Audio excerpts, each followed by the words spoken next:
Welcome to this tutorial where we take a look at how we can issue a mobile driver's license, also called mDL, via OID4VCI version 1 into a wallet. Now, for this tutorial, we will be using the walt.id open source stack, also called the community stack. And we will be particularly using the walt.id Issuer 2 API, which supports the OpenID4VCI V1 version, as well as the walt.id Wallet 2, which also supports OID4VCI V1.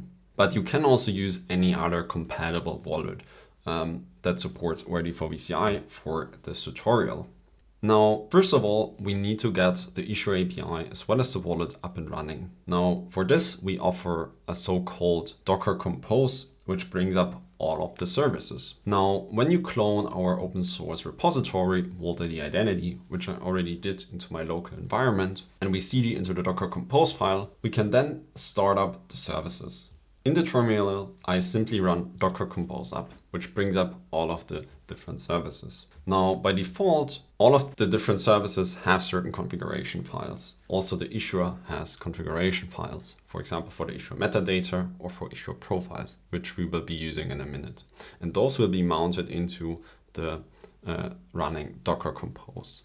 We've now set up and run our services, the issuer as well as the wallet. And the first thing we will need to do is create a wallet, which we can then receive our credential into. For this, I now go to the running wallet API, the Swagger UI in this example, on localhost 7006. And here, the first thing I will be doing is use the /wallet endpoint and create myself a new wallet. Now I get back the ID, which I will save for later references, as well as then create into the wallet a key.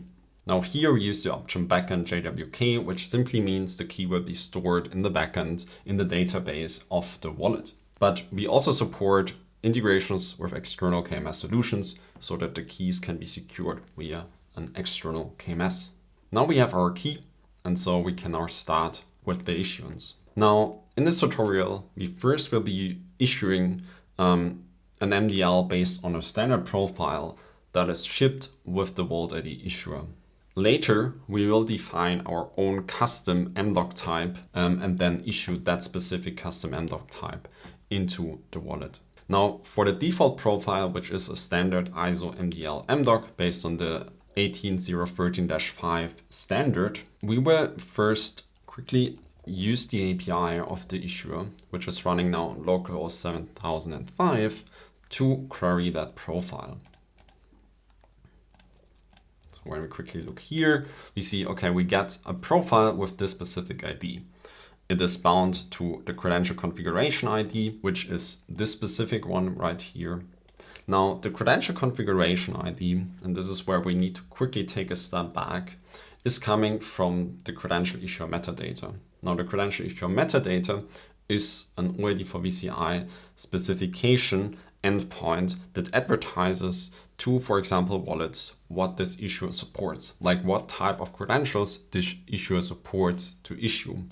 And when we quickly take a look in our configuration files, we will find here a credential issuer metadata configuration file, where we basically can specify all of the different credential types our issuer should be able to support to issue. And here we will also find our mDL credential type, which specifies the format, the scope, credential signing algorithms, binding methods supported, and proof signing algorithms values that are supported by the issuer. Now, this is completely editable and can be changed, so you can add custom types or you can also remove types. So by default, we are shipping the standard configuration with various different credential types, so you can play around with those. But at the end, you can here fully edit the credential issuer metadata that is then advertised to the outside, including other fields like, for example, the issuer display information that will be shown in a wallet that receives the credential. Now, on top of this issuer metadata, walt.id has built a so-called credential profile system, which could also be called credential templates, where you specify for a specific credential configuration ID coming from the issuer metadata. So at the end, for a specific credential type, you can define certain fixed data attributes as well as other information that is normally needed when you do an issuance of that specific credential type. So for the mDL, for example, we need an issuer key that signs the credential, and here we use simply the default issuer key, which is also configured in this file. We specify the credential data, so the data that should then go into the credential. Here we use simply fixed values, but these can also be overwritten at runtime when you then create the credential offer, or they can be pulled in using an external IDP, or they can be pulled in using, for example, webhooks. So there are various ways in which you then basically can populate the credential data. Now here we simply have defined fixed data attributes. Next to this, we have our ID token claim mapping, which basically can be used to then, when the user authenticates with an external IDP using the authorization code flow coming from the OID4VCI protocol, we then map claims from the ID token of the authenticated user into the credential. And then there's also mDoc namespace data mapping configurations, which basically just do a conversion, as the mDoc is CBOR encoded and not JSON. Here we do a simply conversion for different types, like for example date types or base 64 string types, to then be corrected, to then be correct for the credential that is being issued, as well as have here as the mDoc uses X509 certificates also for the trust system. Here we also have our default issuer X509 chain specified, which then goes into the issuance request. Now, all of this data can be modified, overwritten, then later also during the credential issuance offer creation process. But we will be now using this profile, which we just queried for, to create a credential offer. So here I simply provide now let's go quickly here. So we will be using, so I provide here now the profile ID and the authentication method, which is pre-authorized, which means we assume the user is already authenticated and can simply claim the credential without needing to do an extra authentication step. You could also use the authorization code flow. In this instance, the user would need to authenticate first with an external IDP before being able to claim the credential. But we now go here with the pre-authorized flow. Now, once we execute this, we get back a credential offer URL. Now, this offer can take many forms now. It could be a QR code, it could be a link behind a button. At the end, various ways in which at the end the wallet gets a hand of this credential offer URL. Now we will be just using the API, so the wallet API. So we don't need the conversion of the QR code and then parsing of the QR code. We simply go to the wallet itself and use here the credential receive endpoint and provide here in the body our credential offer URL. Now we need our wallet ID, and then let's claim that. So we've now received the credential into the wallet, and we can now also take a look at this directly here, and we see, okay, we got our mDoc mDL credential into our wallet.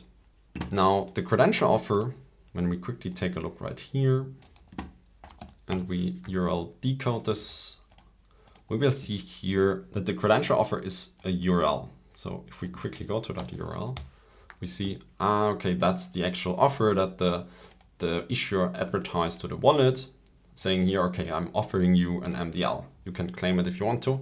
And so the wallet can use then this information to then claim the credential from the issuer. Now at the end, here are also two ways. We use here the by reference option, where simply the offer is not directly, so this information is not embedded directly in here in the URL, because this is also an option, but we use the by reference. So the wallet has to go here and fetch the full offer. This has several benefits because the URL is simply shorter. It's easier to render a QR code that is more easily scannable by a phone. But you can also use the option to simply get this embedded directly into the URL. Now we have received the credential into our wallet. The next step, we do a custom credential type and then the issuance of that custom credential. So the first thing we will need to do is extend our issuer metadata. So in our issuer metadata file, we need to specify now our new custom type.